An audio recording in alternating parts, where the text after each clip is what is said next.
been doing music? I've been doing music for quite some time. I started classical piano training when I was 4 years old, and continued all the way up to high school. And I graduated in 2000, so you can just kind of calculate for yourself how old I am. But just been playing since I was 4, and got into, I think, Carver Arts and Magnet program in elementary during 2nd grade. So I picked up the guitar, started playing different instruments then, cello,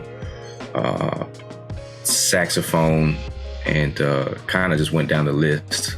So well over, I'd say 20 to 25 years, something like that. I can't even really calculate that much, but for a long time.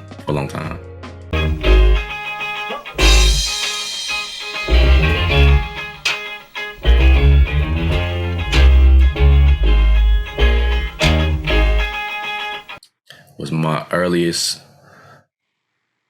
memory of music experience. The first time my dad took me to my piano teacher, Miss Dolores Tucker.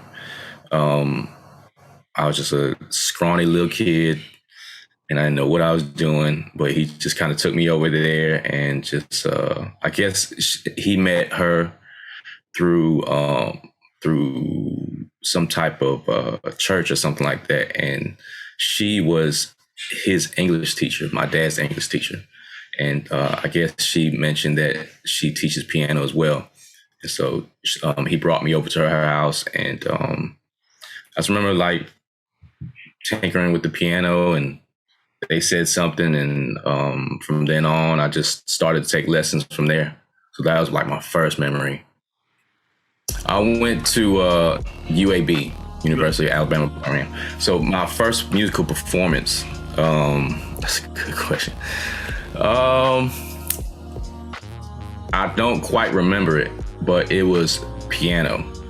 So I would say my most memorable musical performance was me playing classical piano in high school. I won a concerto competition at the University of Alabama in Tuscaloosa.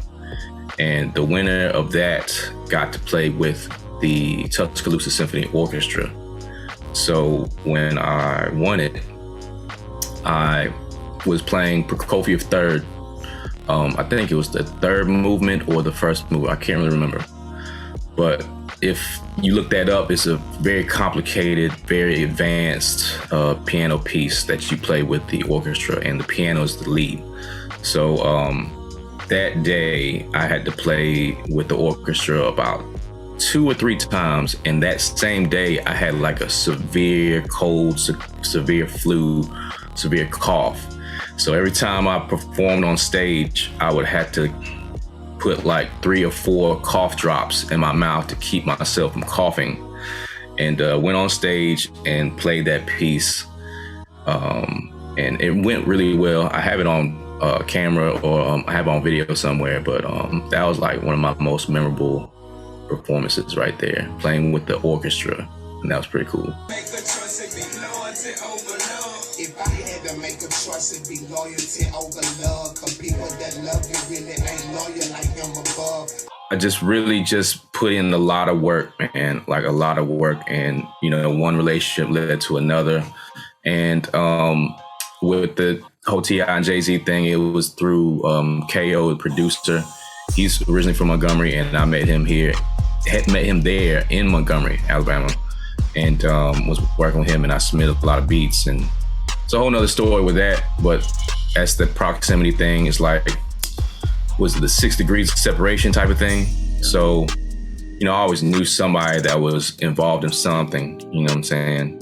And that grew to that, but then that died off, and then it connected me to a different relationship through a manager, and they did the paperwork with that, and that connected me with a guy named Simon, who now runs a Fix Music.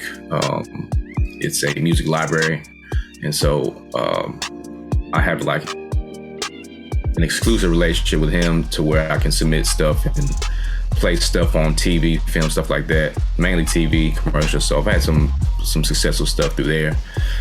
So it's just a matter of just connecting the dots. And then of course with Doe-B, you know, he worked himself all the way up, and that was through Frank, where he connected with T.I. and D, his other manager, and stuff like that. And then working in the studio in Atlanta, connecting with other people, then connecting with Shakespeare, his studio up there in Atlanta. So it just was just consistent and quality work. You know what I'm saying? I think I would have had a better chance if I moved to Atlanta, and I think I should have moved to Atlanta after Doe died. You feel what I'm saying? Because it would have been hard, but you know, I had already made those type of connections. But you know, man, when somebody dies that's close to you, it's kind of hard to bounce back. You know what I'm saying? I was not saying that it was hard for me to bounce back. It's just some decision making I just didn't take, you know, or didn't want to deal with, because there was a lot of frustration on the business side that I just didn't want to be a part of. You know what I'm saying? But you know, there was opportunities that came after that. I just didn't take them. So, you know, learn from, it's not a mistake, but learn from, you know, me, to where if there's an opportunity and it might not be paid for, you just got to take it. You know what I'm saying? Take the opportunity. If you're young enough, if you're under 30, great. If you're under 25, even better, because you're able to make mistakes. You're able to fall flat on your face and pick yourself back up if it doesn't work out, you know. And money's not always the number one answer when it comes to doing music. You got to take that sacrifice and to be in that room and take that opportunity, and it might turn into something else later on down the road. So it's a marathon, it's a long game, and it's not gonna be like overnight. You know what I'm saying? It's not gonna be overnight. I just didn't take those opportunities because I didn't want to. Nominated. Grammy nominated. In the winning burger. No, I was finna say, you know, I went to mix with the masters in France and studied under Jason Joshua, Dave Pensato, and Timbaland. And it was a question that I asked Dave Pensato. And if you don't know who he is, you can look him up. But I asked him just a simple question, because, you know, nobody really talks about this type of thing. I asked him, like, how do you balance your family life with your work life? And he said, I don't. My wife left me. And then I looked at him. And then he looked at his assistant. He said, he thinks I'm joking, right? He said, yeah, you know, I don't. My wife left me. You know what I'm saying? So it's what it is. And he basically was saying in general, to do music, you got to be single. And I was blown back by it. You know what I'm saying? But he was telling the absolute truth. It's very hard to have a relationship doing music. So I think some of that clouded my judgment as well. You feel what I'm saying? Just being blunt, honest. Now, I love my wife, everything, all types of stuff like that. I love my kids, all the types of stuff.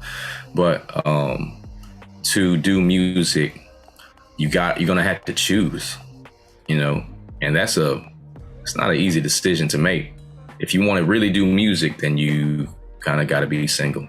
You know what I'm saying? Because you're going to make decisions that it's going to take away time from your relationship, and music will suck up all of that time. How does music shift society and culture? I think music is a super important aspect of life that, you know, whether you're a hardcore musician or just a listener, it's super important, man. You need music. You can't live without it. You go to church, and there's going to be a difference where if the preacher is going to speak and there's no background ambience of the keyboard is playing, So you take that out, it's going to be like an awkward silence and then hearing them. So you need music. And music has a heavy influence on what society is going to do. So in speaking in those type of terms, if you listen to negative music, you're going to have a negative impact on your life. You know, I wouldn't say hip hop is negative, but there is negative connotation in it. And it's led me to do some negative things as well. So I'm speaking from experience. How can people support me, and where they can find me? You can find me on Instagram, Turn Me Up Bao, TURNMEBAO. Same thing on Twitter, same thing on Facebook, and also YouTube. It's Mixology Studios, and twitch.com or twitch.tv at Turn Me Up Bao. I'm starting to stream more, so I'm starting to show that aspect of mixing, and also hold myself accountable to start making beats again. So you can find me on there, chat, hit me up, and then just tune in whenever I'm on.